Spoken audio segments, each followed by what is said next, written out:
Good morning all of you. Welcome back to my YouTube channel civil life. आज हम chapter 1 को continue करेंगे जो हमने कल शुरू किया था। कल हमने बहुत से पॉइंट्स को डिस्कस किए थे।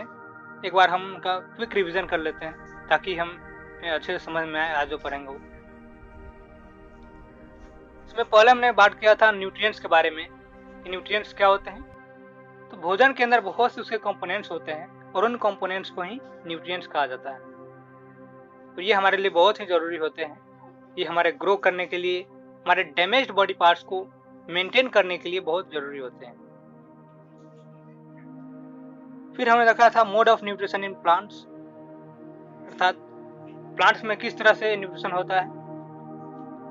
जिसमें पहला हमने देखा था कि प्लांट्स ही एक ऐसे ऑर्गेनिज्म है जो अपना भोजन खुद बनाते हैं। बाकी जितने भी ऑर्गेनिज्म हैं, जितने भी एनिमल्स हैं including humans, they do not prepare their own food.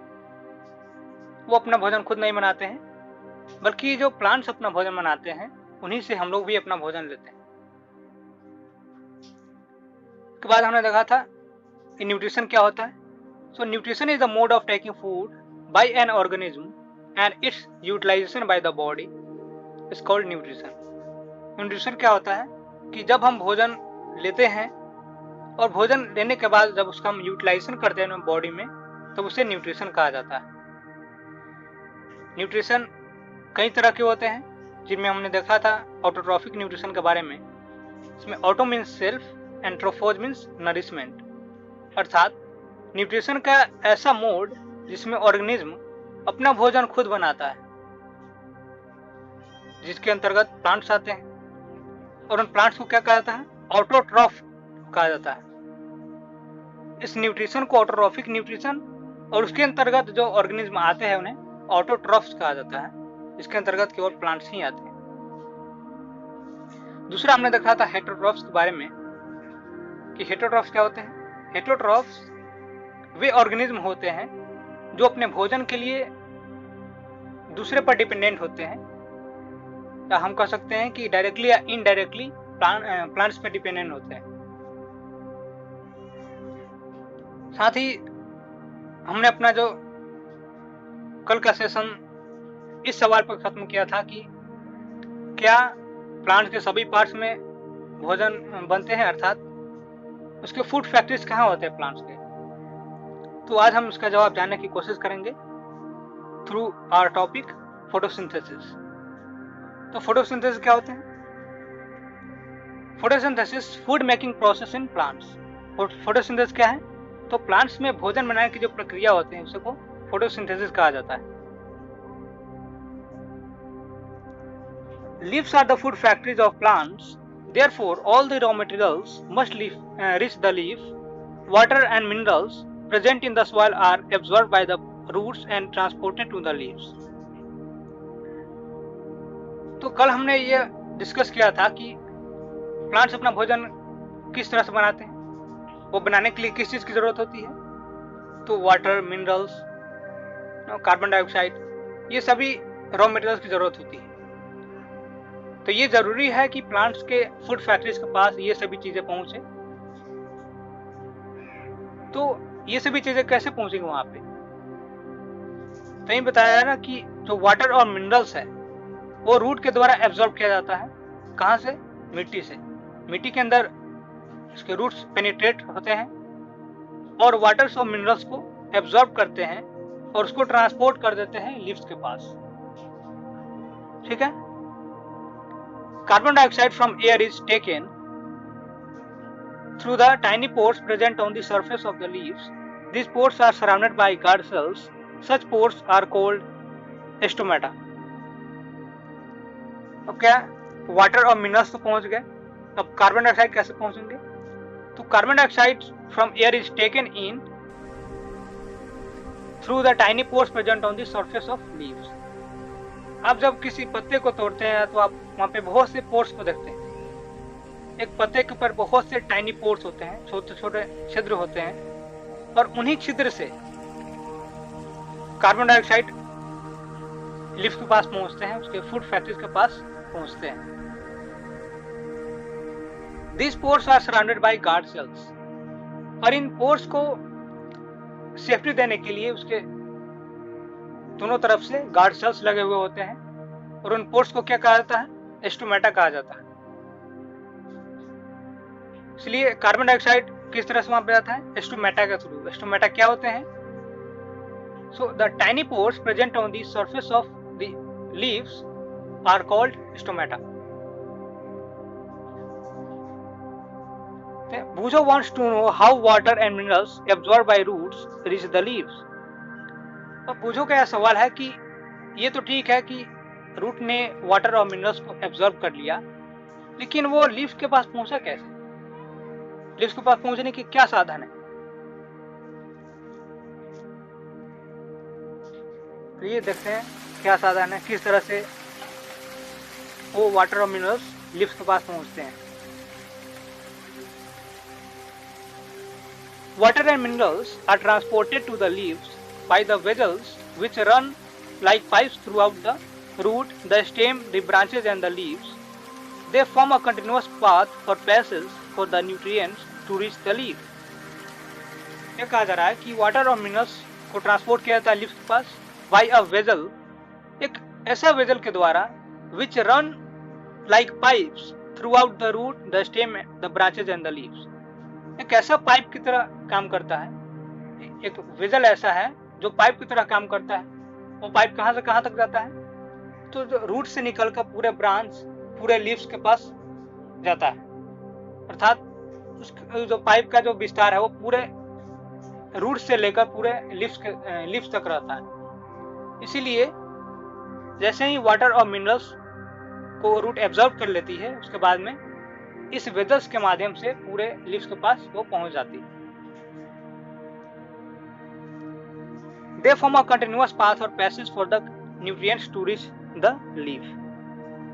और ये कंटिन्यूअस पाथ बनाते हैं, ऐसा नहीं कि बीच में कटा हुआ है। जैसे ही रूट ने एब्जॉर्ब किया वो सीधे ही लीफ के पास पहुंच जाते हैं। They are called vessels. You will learn more about it in chapter 11. इन्हें वेजल्स कहा जाता है। आप इसके बारे में चैप्टर 11 में बहुत अच्छे से पढ़ेंगे कि किस तरह से ये काम करता है। Now Paheli wants to know what is so special about the leaves that they can synthesize food but other parts of the plants cannot. पहली का एक सवाल है कि लीफ में ऐसी क्या खासियत है कि केवल वहीं पे भोजन तैयार हो सकता है, बाकी पार्ट में भी तो हो सकता है। ऐसा क्या खास बात है लीव्स के पास कि वहीं केवल भोजन तैयार कर सकती है? चलिए जानते हैं कि क्या कारण है इसका।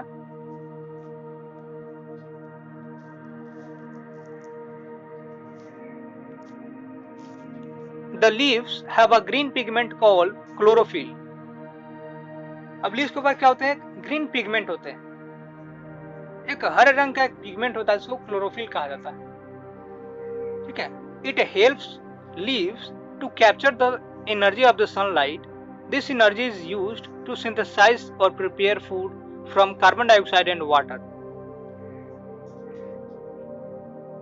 तो आप समझ गए होंगे कि लीफ के पास ऐसी क्या खासियत है कि केवल वहीं पे भोजन का निर्माण हो सकता है, क्योंकि इसके पास एक ग्रीन पिगमेंट होता है जिसको क्लोरोफिल कहा जाता है। और ये क्लोरोफिल बहुत ही इंपॉर्टेंट है क्योंकि it helps leaves to capture the energy of the sunlight. ये सनलाइट की एनर्जी को कैप्चर करने में हेल्प करता है। This energy is used to synthesize और प्रिपेयर फूड। और इस एनर्जी का इस्तेमाल भोजन के निर्माण में किया जाता है। Since the synthesis of food occurs in the presence of sunlight, it is called photosynthesis, in which photo means light and synthesis means to combine. क्योंकि अब इस प्रक्रिया का नाम फोटोसिंथेसिस क्यों पड़ा? ये सवाल पूछा जा सकता है कि why do we call this process as photosynthesis? क्योंकि ये जो सिंथेसिस का प्रक्रिया है, ये भोजन निर्माण की जो प्रक्रिया है वो सन एनर्जी, सोलर लाइट के प्रेजेंस में ही होता है। इसीलिए इन्हें फोटोसिंथेसिस कहा जाता है। क्योंकि फोटो का मतलब होता है लाइट और सिंथेसिस मीन्स टू कंबाइन और टू प्रिपेयर। और सिंथेसिस का मतलब है कि टू कंबाइन। कंबाइन का क्या मतलब, जब हम कोई सब्जी बनाते हैं तो सभी चीज़ों को कंबाइन करते हैं, मसाला सब कुछ रखकर कंबाइन करते हैं, इसलिए यहाँ पे कंबाइन बोल सकते हैं या फिर टू प्रिपेयर भी कर सकते हैं।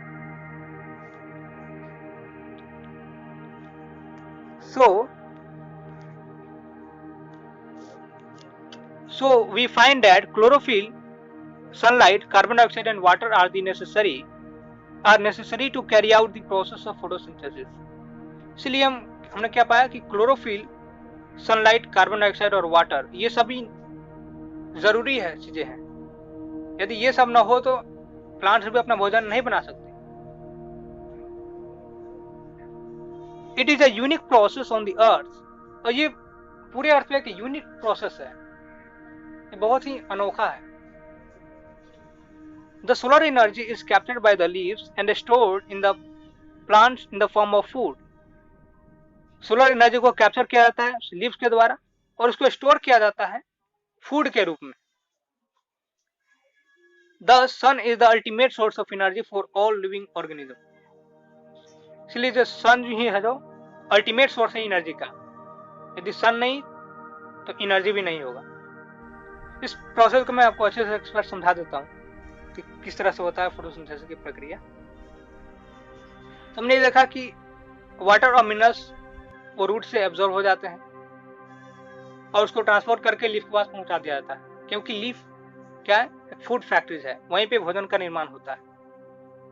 और बचे कार्बन डाइऑक्साइड की बात करें तो कार्बन डाइऑक्साइड स्टोमेटा के थ्रू आ जाते हैं। और लीफ के पास क्या होता है कि ग्रीन पिगमेंट होता है, उस ग्रीन पिगमेंट को क्लोरोफिल कहते हैं। और ये क्लोरोफिल बहुत ही जरूरी है क्योंकि ये सन एनर्जी को कैप्चर करने में सहायता करता है। यहाँ तो ठीक है, जब सन एनर्जी आ जाता है और सभी कॉन्स्टिट्यूएंट जब एक साथ आ जाते हैं वो सभी कंबाइन हो जाते हैं, सभी मिलकर फोटोसिंथेसिस की प्रक्रिया होती है। और इस प्रक्रिया का नाम फोटोसिंथेसिस क्यों दिया गया? क्योंकि फोटो का मतलब होता है लाइट और सिंथेसिस का मतलब होता है टू कंबाइन। क्योंकि इस प्रक्रिया में लाइट का बहुत ही इंपॉर्टेंस है, इसलिए इस प्रक्रिया को फोटोसिंथेसिस का नाम दिया गया। अब ये लास्ट में कहा कि sun is the ultimate source of energy for all living organism, कि सन ही एक अल्टीमेट सोर्स है। यदि सन का एग्जिस्टेंस नहीं है तो यहाँ पे लाइफ का भी एग्जिस्टेंस नहीं होगा। ऐसा क्यों? क्योंकि प्लांट्स अपना भोजन खुद बनाते हैं, खुद से भोजन बनाते हैं, वो किसकी सहायता लेकर? ये सभी कॉन्स्टिट्यूएंट से। और ये प्रक्रिया तब तक नहीं हो सकती जब तक कि सनलाइट नहीं है। और बाकी के जो ऑर्गेनिज्म है वो सभी डायरेक्टली या इनडायरेक्टली तो प्लांट पे ही डिपेंडेंट है। यदि प्लांट को सनलाइट नहीं मिला तो वो अपना भोजन नहीं बना पाएंगे। यदि प्लांट अपना भोजन नहीं बना पाएंगे तो बाकी ऑर्गेनिज्म को अपना भोजन नहीं मिलेगा। इसलिए कहा गया sun is the ultimate source of energy for all living organism. यहाँ पे एक प्रश्न पूछा जा रहा है, can you imagine life on earth in the absence of photosynthesis? क्या आप फोटोसिंथेसिस की एब्सेंस में पृथ्वी पर जीवन की कल्पना कर सकते हैं? So answer is no, it is not possible to imagine life on earth in the absence of photosynthesis. क्योंकि जो कुछ भी हम भोजन के रूप में लेते हैं वो कहीं ना कहीं प्लांट प्रोडक्ट से ही आते हैं। और प्लांट्स भी अपना भोजन तभी बना सकते हैं जब सोलर एनर्जी मिले। इसीलिए अल्टीमेट सोर्स जो है वो एनर्जी का, वो सोलर एनर्जी ही है। जवाब भी यहाँ पे दिया जा रहा है, in the absence of photosynthesis there would not be any food. Photosynthesis के एब्सेंस में यहाँ पे कोई भी भोजन मौजूद नहीं होगा, क्योंकि फोटोसिंथेसिस की प्रक्रिया से ही जो भी भोजन हम लोग करते हैं वो आता है। The survival of almost all living organisms directly और indirectly depends upon the food made by the plants. लगभग सभी लिविंग ऑर्गेनिज्म का जो सर्वाइवल है वो डायरेक्टली या इनडायरेक्टली उसी भोजन पे डिपेंडेंट होता है जो कि प्लांट्स बनाते हैं।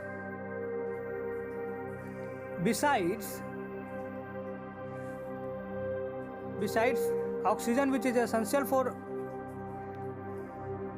the survival of all organism is produce during the photosynthesis. अब यहाँ पर क्या बोला जा रहा है कि ये तो भोजन की अलग बात है, उससे पहले जो सबसे ज़रूरी है हमारे जीवन के लिए वो है हमारा श्वसन क्रिया। हम जो सांस लेते हैं, ऑक्सीजन लेते हैं, और ये ऑक्सीजन कैसे आता है? तो जब फोटोसिंथेसिस की प्रक्रिया होती है उस दौरान एक गैस रिलीज होती है और वो गैस ऑक्सीजन ही होती है। इसलिए भोजन तो खैर थोड़ी सी दूर की बात है, उससे पहले हम यदि ऑक्सीजन के बारे में सोचें तो ऑक्सीजन भी हमें नहीं मिल पाएगा, जिससे कि सभी ऑर्गेनिज्म यहाँ पे एग्जिस्ट नहीं कर पाएंगे। इन the absence of photosynthesis life would be impossible on the earth. इसमें ये कहा जा रहा है कि फोटोसिंथेसिस के एब्सेंस में लाइफ जो है इम्पॉसिबल होगा, असंभव है जीवन की कल्पना करना।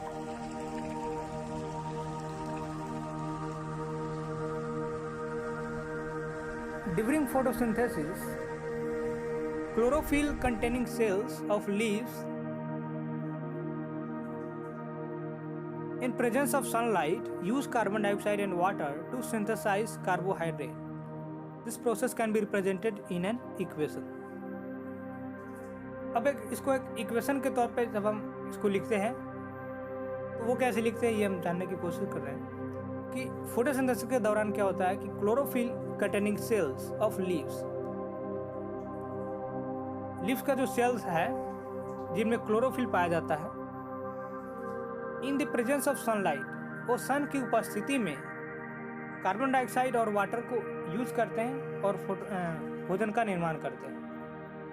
अर्थात जिस सेल के अंदर क्लोरोफिल पाया जाता है वो सेल सन एनर्जी को लेता है और कार्बन डाइऑक्साइड और वाटर की और मिनरल्स की मदद से वो भोजन को सिंथेसाइज करता है। और इस प्रोसेस को इक्वेशन में रिप्रेजेंट किया जा सकता है ताकि हमें अच्छे से समझ में आए, क्योंकि इतना तो हम लिख नहीं सकते हैं। इसके लिए इक्वेशन बनाया जाता है कि इस प्रक्रिया में किस चीज़ का निर्माण होता है।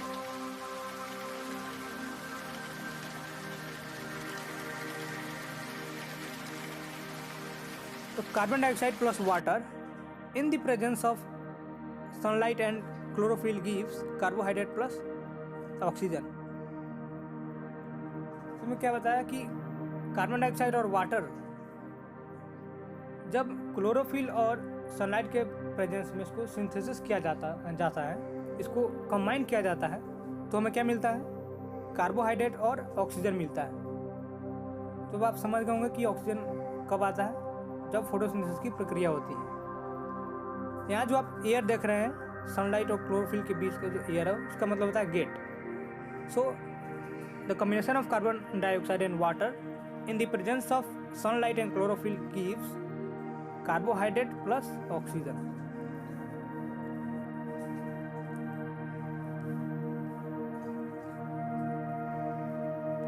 पर एक बॉक्स में आप देख सकते हैं, besides leaves,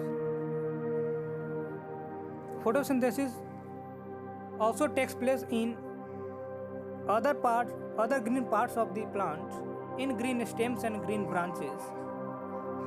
The desert plants have scale or spine-like leaves to reduce loss of water by transpiration. These plants have green stems which carry out photosynthesis. अब एक बात यहाँ पे आती है, जो सवाल हमने किया था कि क्या भोजन का जो निर्माण है वो केवल लीव्स के पास ही होता है, तो ऐसा कुछ ऑप्शन है कि कुछ ऐसे प्लांट्स होते हैं जिनमें लीफ में नहीं होता है। जैसे photosynthesis also takes place in other green parts of the plants के और भी जो ग्रीन पार्ट्स होते हैं उनमें भी होता है। इन ग्रीन स्टेम्स, यदि किसी का स्टेम है वो ग्रीन है तो वहाँ पे होता है। एंड ग्रीन ब्रांच, और ब्रांच यदि ग्रीन है तो वहाँ भी होता है। लेकिन ये सभी प्लांट्स में नहीं होता है, ये कुछ ही खास तरह के प्लांट्स में ही होते हैं। The desert plants have a scale or spine-like leaves to reduce loss of water by transpiration. क्योंकि डिजर्ट में वाटर की स्कार्सिटी होती है, इसलिए ट्रांसपिरेशन को रोकने के लिए, ठीक है, ट्रांसपिरेशन कम हो या न के बराबर हो, इसके लिए उसके जो लीव्स होते हैं वो क्या होते हैं? कटीले होते हैं, स्पाइन की तरह होते हैं। This plants have green stems which carry out photosynthesis, और इनमें ग्रीन स्टेम्स पाया जाता है, यहाँ से फोटोसिंथेसिस की प्रक्रिया होती है। तो ये कुछ खास तरह के प्लांट्स में ही होते हैं, सभी के लिए ये सही नहीं है, सभी प्लांट्स में ये इस तरह के नहीं होते हैं। बाकी अदर प्लांट्स में लीव्स के पास ही, लीव्स में ही फोटोसिंथेसिस की प्रोसेस होती है। अब ये पिक्चर में देख सकते हैं डायग्राम शोइंग फोटोसिंथेसिस किस तरह से होता है। Water and minerals,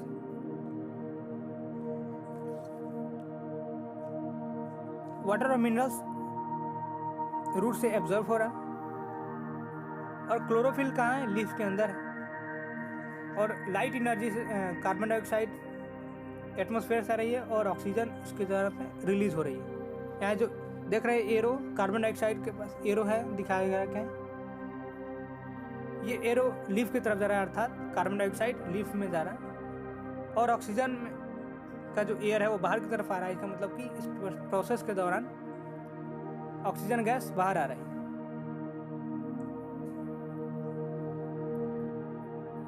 during this process oxygen is released. The presence of starch in leaves indicates the occurrence of photosynthesis. Starch is also a carbohydrate. तो इस प्रक्रिया के दौरान क्या होता है, ऑक्सीजन रिलीज होता है। The presence of starch in leaves indicate the occurrence of photosynthesis. Class 6 में हमने स्टार्च का किस तरह से जांच किया जाता है उसके बारे में हमने पढ़ा हुआ था, आप पढ़े होंगे इसके बारे में। तो जब हम लीव्स को जांच करते हैं कि इसमें स्टार्च है कि नहीं, तो यदि वो सक्सेसफुल हो जाता है, जब हमें पता चल जाता है कि हाँ उस लीव्स के अंदर स्टार्च है, तो इसका मतलब कि उसमें फोटोसिंथेसिस हुआ है। क्यों हुआ है? क्योंकि starch is a carbohydrate, starch भी एक कार्बोहाइड्रेट का ही पार्ट है। यदि उसके अंदर कार्बोहाइड्रेट है मतलब कि फूड है, और फूड है तो कैसे आया वहाँ पे, क्योंकि फोटोसिंथेसिस की प्रक्रिया हुआ है इसलिए। अब बूजो का एक सवाल है, Boojho has observed some plants with deep red, violet और brown leaves. He wants to know whether these leaves also carry out photosynthesis. Boojho ने ऑब्जर्व किया है कि कुछ पौधे के जो लीव्स है वो बहुत ही अलग कलर के होते हैं, उनमें ग्रीननेस नहीं होता है। तो या तो रेड कलर के होते हैं, वायलेट कलर के होते हैं, या भूरे कलर के होते हैं। तो वो ये जानना चाहता है कि क्या इन सब लीव्स में भी फोटोसिंथेसिस की प्रक्रिया होती है। तो चलिए जानते हैं कि इन सभी लीव्स में भी फोटोसिंथेसिस होती है या नहीं। एक एक्टिविटी है जो आप कर सकते हैं। Take 2 potted plants of the same kind, keep one in the dark और in a black box for 72 hours and the other in sunlight. आपको 2 पॉटेड प्लांट्स लेना है, एक ही तरह के प्लांट्स लेने हैं, और एक को अंधेरे में रखना है 3 दिनों के लिए, और दूसरे को सनलाइट में रखना है।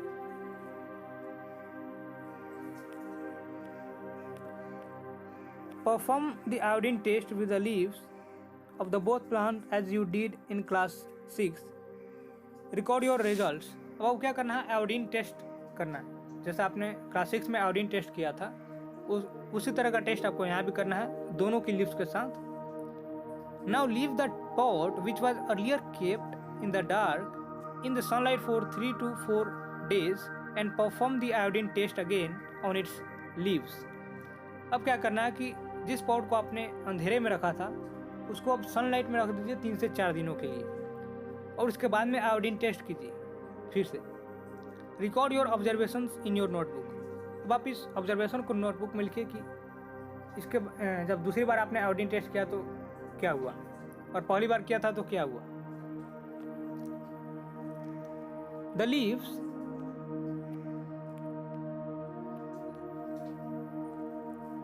The leaves other than green also have chlorophyll. The large amount of red, brown and other pigments mask the green color. Photosynthesis takes place in these leaves also. तो जो लीव्स ग्रीन कलर के नहीं होते हैं, दूसरे colour के होते हैं, उनमें भी क्लोरोफिल पाया जाता है। ऐसा नहीं कि उनमें क्लोरोफिल नहीं होता है, लेकिन जो कलर हमें दिखाई देता है रेड या ब्राउन, उस सभी की मात्रा ज़्यादा होता है। इसके कारण जो ग्रीन कलर है, ग्रीन कलर का जो पिगमेंट है, क्लोरोफिल है, वो मास्क हो जाता है, वो छिप जाता है और हम उसको देख नहीं पाते हैं। तो फोटोसिंथेसिस की प्रक्रिया इन सभी लीव्स में भी होता है, क्योंकि इनमें भी क्लोरोफिल पाया जाता है। तो आज का हमारा वीडियो यहीं समाप्त करते हैं। अगले वीडियो में हम और भी तरह के न्यूट्रिशन की बात करेंगे। तो आज के लिए इतना ही, मिलते हैं अगले वीडियो में, तब तक के लिए धन्यवाद। अगर आप किसी भी तरह का सुझाव देना चाहते हैं, किसी टॉपिक से रिलेटेड या किसी भी वीडियो से रिलेटेड, तो आप दे सकते हैं। तब तक के लिए धन्यवाद।